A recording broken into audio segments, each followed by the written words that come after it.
नमस्कार.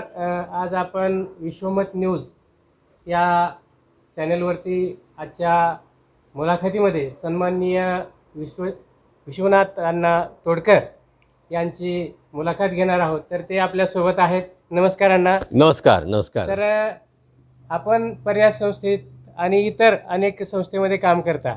आपली संस्था आहे, तर त्याबद्दल आम्हाला थोडक्यामध्ये सांगा. जरूर. माझं नाव विश्वनाथ अण्णा तोडकर. 1980 पासून मी सामाजिक क्षेत्रामध्ये धाराशिव जिल्ह्यातल्या कळंब, भूम, परंडा, वाशी या 4 तालुक्यामध्ये आणि तुळजापूर, उमरगा या सोबतच्या तालुक्यामध्ये सामाजिक काम करतो आहोत. सामाजिक काम हा शब्द बऱ्याच वेळेला अनेक जण वापरतात, तो ढोबळमानाने वापरतात. तसं अगदीच काम आमचं जे आहे ते ढोबळ नाही. अत्यंत नेमकेपणाने गेली 40 वर्ष आम्ही काम करतो. इथल्या आत्महत्याग्रस्त शेतकऱ्यांच्या कुटुंबासाठी काम करतो. आत्महत्याग्रस्त शेतकऱ्यांच्या विधवा पत्नी, इतर कारणामुळं विधवा झालेल्या महिला यांच्या आर्थिक विकासाचं काम करतो. त्यांच्या कायदेशीर सहाय्याचं काम करतो. आत्महत्याग्रस्त शेतकऱ्यांच्या शेतीचा प्रश्न अधिक चांगल्या प्रकारे सुटावा याच्यासाठी काम करतो. महाराष्ट्रामध्ये आणि भारतामध्ये बचत गटाची एक सर्वात मोठी बँक उभं करण्याचं काम पर्यायीने केलेलं आहे. अशा महिला बचत गटाच्या आर्थिक विकासाचा एक मोठा कार्यक्रम आपण राबवतो. प्रचंड एक सक्षम असं महिला बचत गटाचं फेडरेशन आहे. त्यामुळं पर्याय संस्थेने महिलांच्या संघटनेची मजबूती करता महिलांच्या बचत गटाची निर्मिती केलेली आहे आणि महिलांच्या बचत गटाची निर्मिती करून महिलांच्या बचत गटाचं फेडरेशन केलेलं आहे.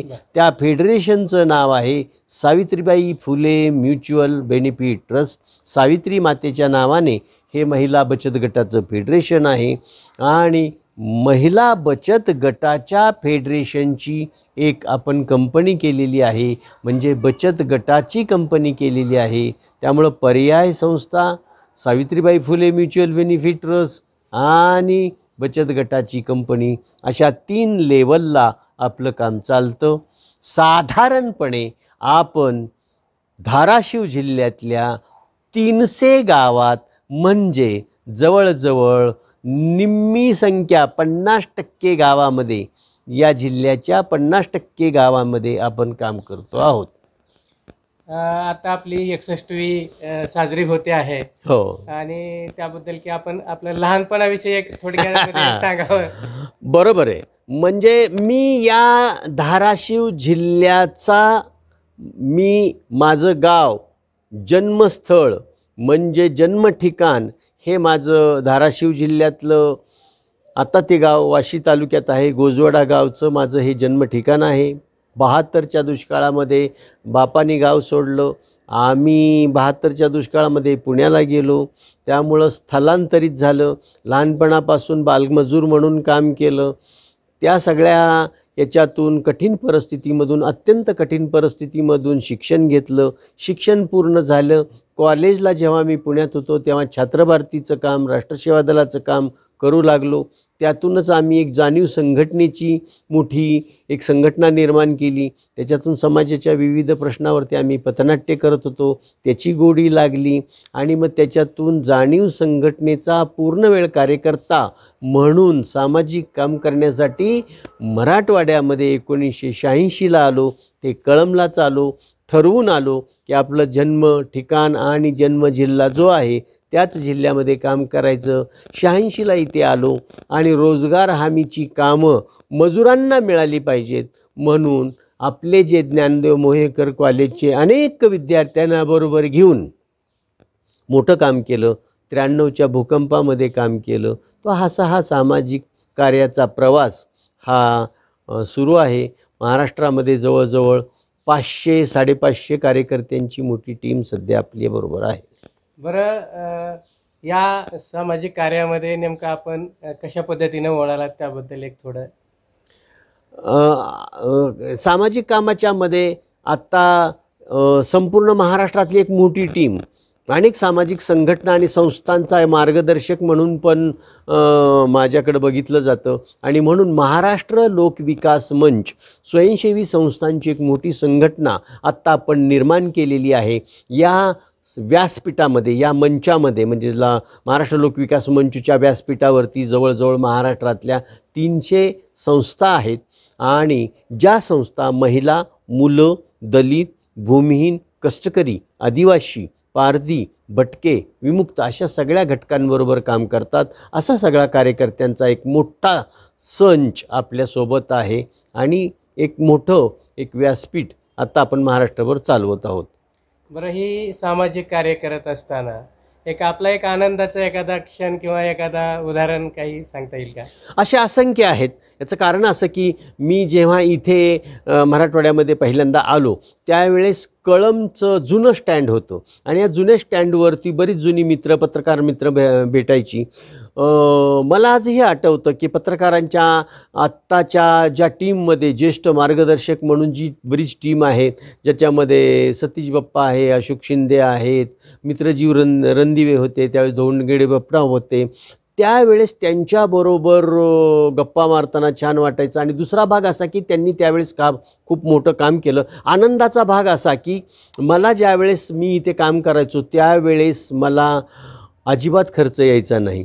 आणि अनेक गावांच्यामध्ये मी ज्यावेळेस जायचो, मुक्काम करायचो, त्यावेळेस कोणत्याही प्रकारचा खर्च मला येत नव्हता. लोक संध्याकाळी जेवणाची व्यवस्था करायची आणि मला कधीकधी एस टीच्या प्रवासाचे पैसे पण लोकांकडून मिळायचे. आजच्या परिस्थितीमध्ये जर मला विचाराल तर मी कधी आनंदी असतो तर निश्चितपणे मी माझ्याबरोबरचे जे कार्यकर्ते आहेत त्या कार्यकर्त्यांची काही अडीअडचण असली तर ती अडचण माझ्याकडून सोडवली गेली तर मला त्याचा जास्त मनस्वी आनंद होतो. धन्यवाद.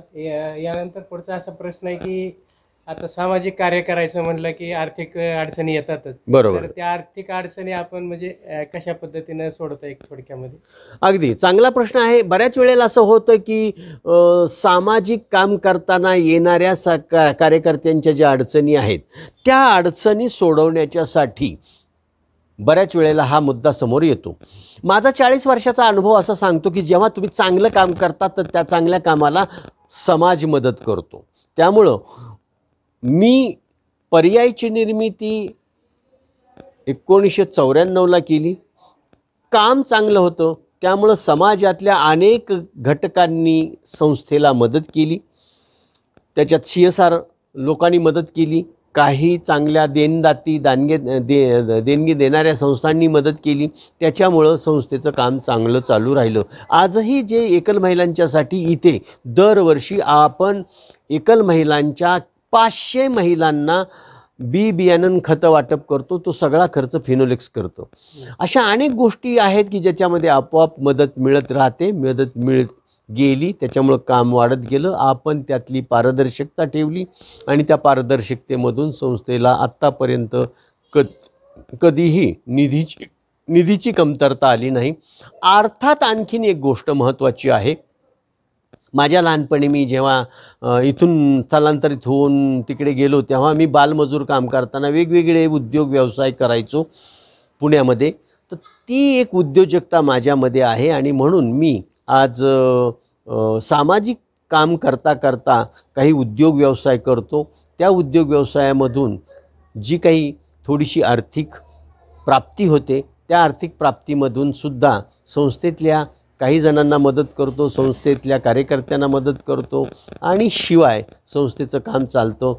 आत्ता आमची जी बचत गटाची फेडरेशन आहे, फेडरेशनची जी कंपनी आहे त्यामार्फतसुद्धा आम्ही आत्ता आमच्याकडे काही निधी प्राप्त होतो. त्याच्यातूनही आम्हाला आता आमचं काम जे सामाजिक आहे ते करायला सोपं जातं.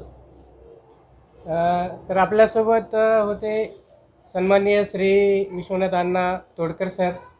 यांचं सामाजिक कार्य खूप मोठं आहे. पूर्ण महाराष्ट्रभर नाही तर पूर्ण देशामध्ये आपण पर्याय संस्था या अंतर्गत तसेच आणि शासन या त्या सर्व च्या माध्यमातून ते सामाजिक कार्य करत असतात.